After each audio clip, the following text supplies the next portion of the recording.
In every scenario ahead, 2 or 3 services genuinely solve the problem. ElastiCache really does cache. Redshift really does query.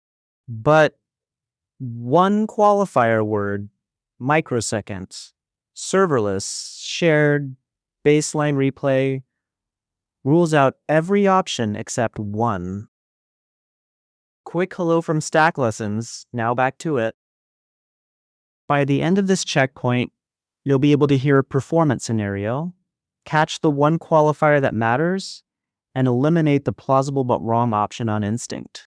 This is the whole performance block turned into recall. 5 scenarios drawn from storage, caching, analytics, and streaming, built exactly like the real exam.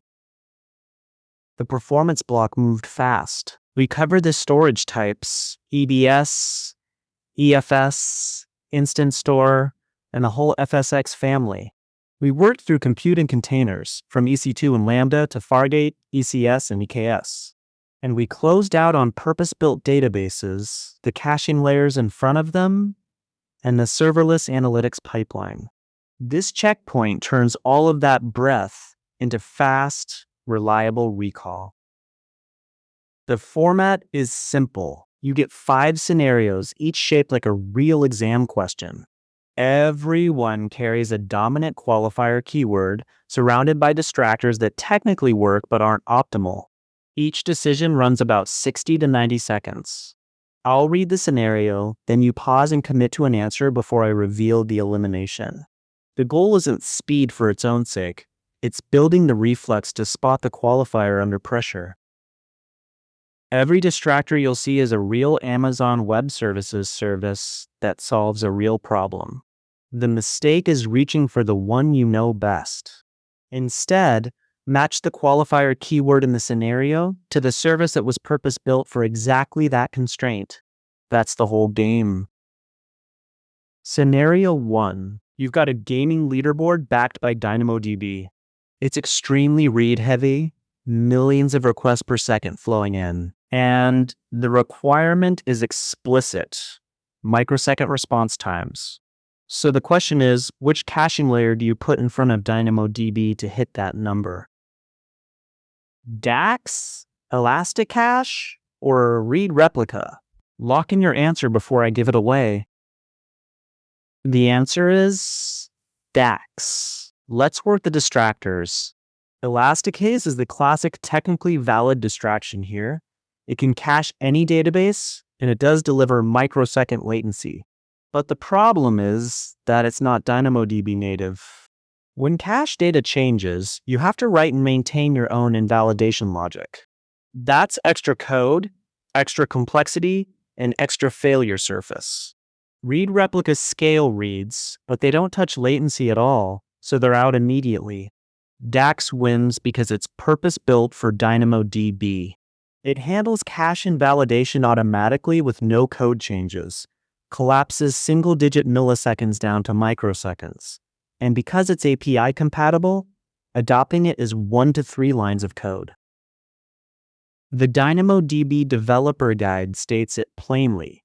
As an in-memory cache, DAX reduces the response times of eventually consistent read workloads by an order of magnitude, from single-digit milliseconds to microseconds.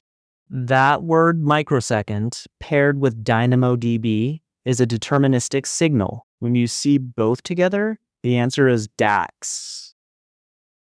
But watch for this catch, because it can flip the answer. DAX serves only eventually consistent reads. If the scenario slips in a requirement for strongly consistent reads, DAX is disqualified. Those requests bypass the cache and go straight to DynamoDB.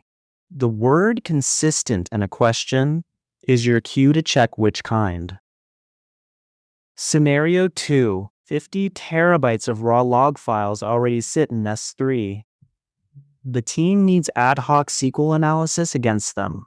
The constraints are sharp, no infrastructure to provision, and they want to pay only when they actually run a query.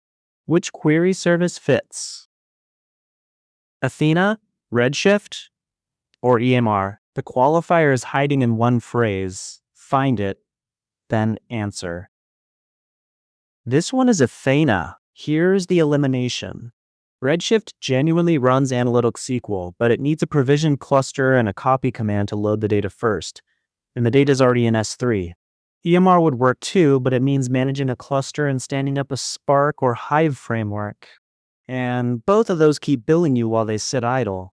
The phrase serverless, combined with data already in S3, points straight at Athena. Serverless SQL directly on the files, no cluster, no ingestion, $5 per terabyte scanned, and zero cost when you're not querying. Athena is a flashlight you shine right on the files. Redshift is a separate facility you have to truck the data into first.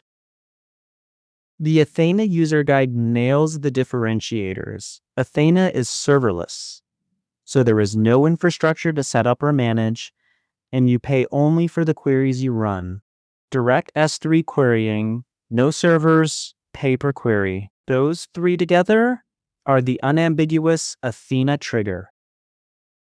One cost lever worth carrying into the cost domain later, because Athena bills on data scanned, converting raw JSON to a columnar format like Parquet and partitioning by date can cut the data scan by 30 to 90%. That's the range Amazon Web Services publishes on the Athena pricing page. That turns a $50 query into a much smaller one, with no code change beyond the table format. Scenario 3. A content management system runs across an auto-scaling group of thousands of Linux EC2 instances. Every one of those instances has to read and write the same media files simultaneously. The storage should scale automatically as content grows, and it needs to span availability zones. Which storage type do you pick? EFS, EBS, or Instance Store? One word, shared, does most of the work here. Got your pick?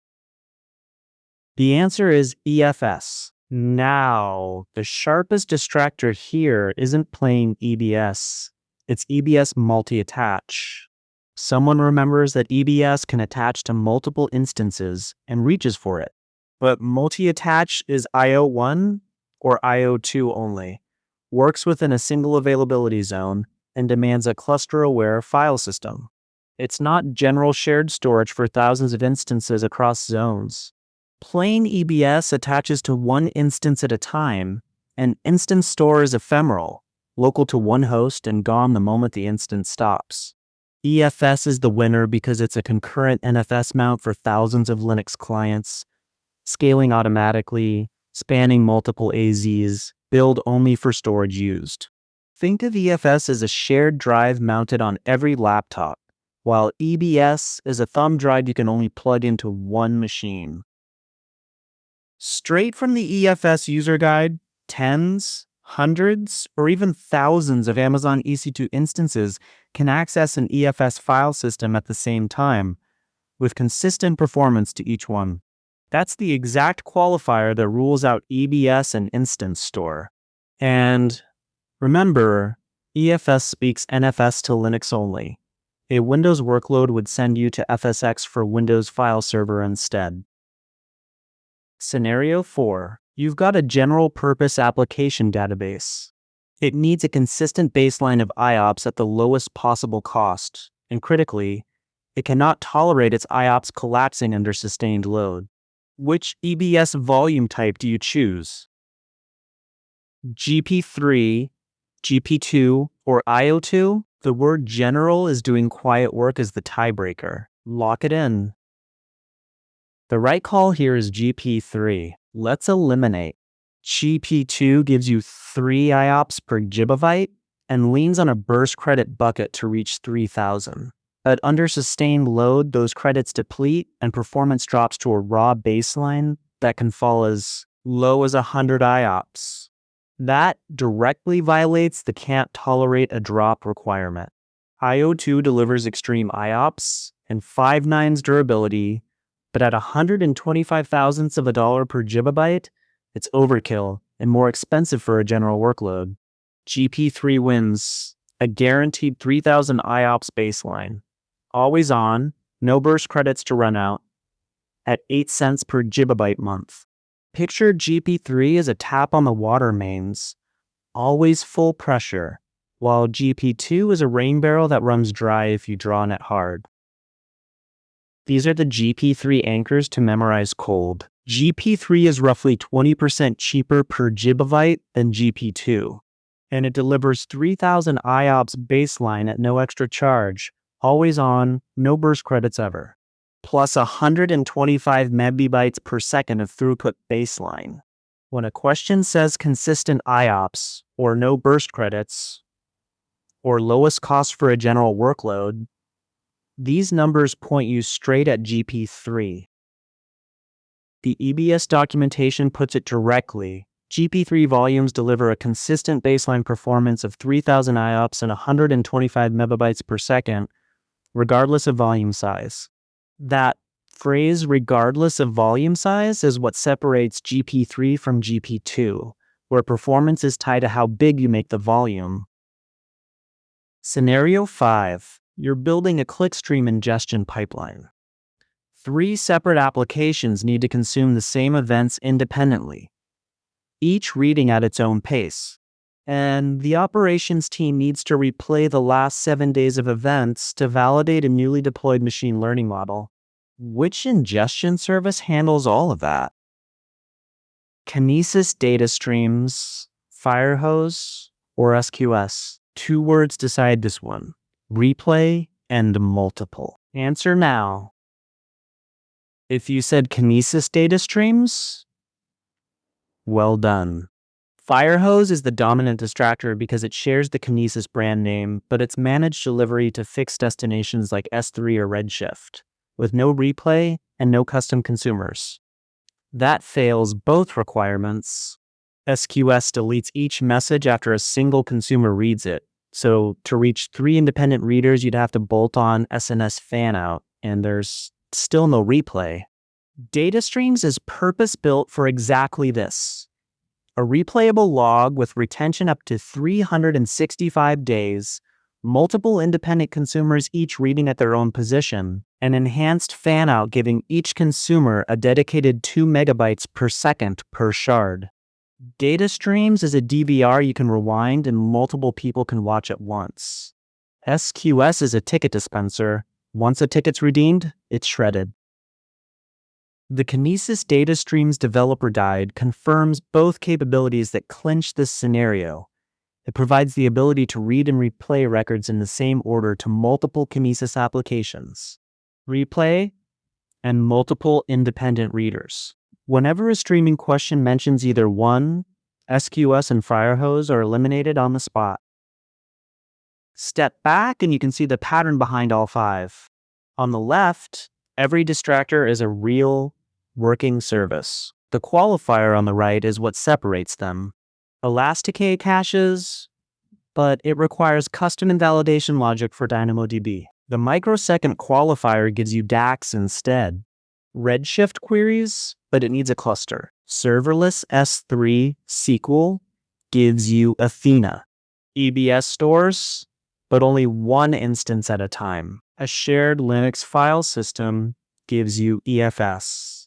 GP2 delivers IOPS until the burst credits run out. Consistent baseline at lowest cost gives you GP3. And Firehose ingests streams, but it can't replay. Replay plus multiple consumers gives you Kinesis Data Streams. So here's the fast recall to carry forward. Microsecond plus DynamoDB is DAX, but eventually consistent reads only. Serverless SQL on S3 is Athena. A shared file system for many Linux instances is EFS. Consistent baseline IOPS at the lowest cost is GP3. And replay plus multiple independent readers is Kinesis Data Streams. The habit underneath all 5 is the same. Find a qualifier, then let it eliminate the distractors. Now let's put that reflex to the test with a quick 5-question quiz. Question 1. A real-time bidding platform is backed by DynamoDB and must return eventually consistent read decisions in microseconds at millions of requests per second with minimal code change. Is it A, Amazon ElastiCache for Redis in front of DynamoDB, B, Amazon DynamoDB Accelerator, or DAX? C. A DynamoDB global secondary index. Or D. An RDS read replica. Run the decision rule from earlier before you answer. This one is B, DAX.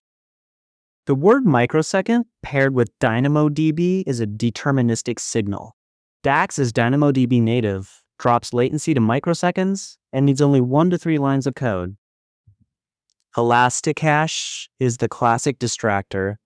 It delivers sub-millisecond latency too, but it requires custom invalidation logic when caching DynamoDB tables.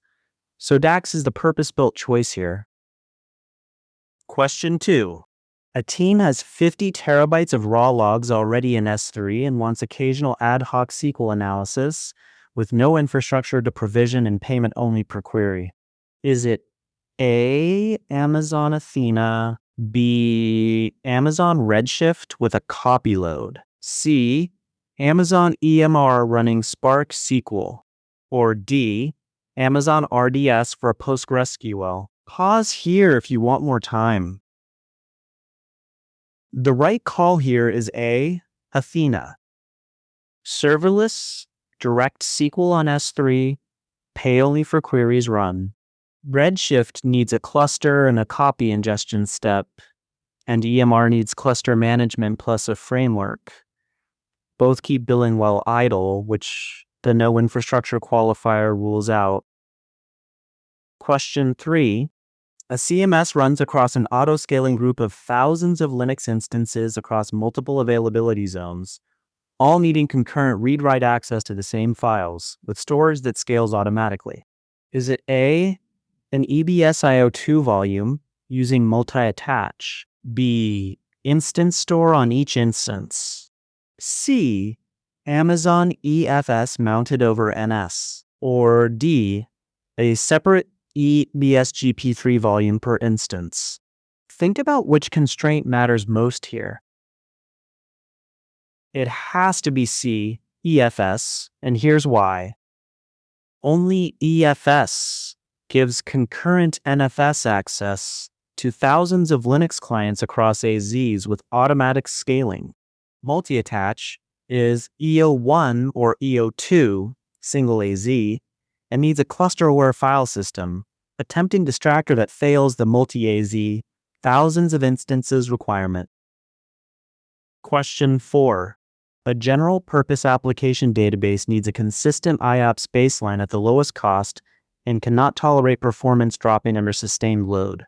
Is it A. GP2 relying on burst credits for peaks, B. AO2 block express for guaranteed durability, C. CAT1 throughput optimized HDD, or D. GP3 with its always-on baseline? Lock in your answer before I give it away. If you said D, GP3, well done. It delivers 3,000 IOPS and 125 megabytes per second, always on, no burst credits, at about 20% less per GB than GP2. GP2's credits deplete under sustained load, and IO2 is overkill and pricier for a general workload. The word general points to GP3. Question 5. A Clickstream pipeline must let 3 separate applications consume the same events independently, and operations must replay the last 7 days to validate a new model. Is it A. Amazon SQS standard queue, B. Amazon Data Firehose, C. Amazon SNS with multiple subscriptions, or D. Amazon Kinesis Data Streams? Think about which service supports both replay and multiple readers. The answer is D. Kinesis Data Streams. It retains records for up to 365 days for replay and supports multiple independent consumers reading at their own position. Firehose can't replay and delivers only to fixed destinations, and SQS deletes each message after one reader, so both are eliminated the moment you see replay and multiple. That finishes checkpoint 3, High-Performing Architectures Retrieval Challenge. The free way to support this is to subscribe, and it pushes the lessons to more people on the same path. Let me know in the comments what helped most. Want a different certification next? The comments are your suggestion box. And if anything about the pace or the look could improve, I'm listening. See you in the next one.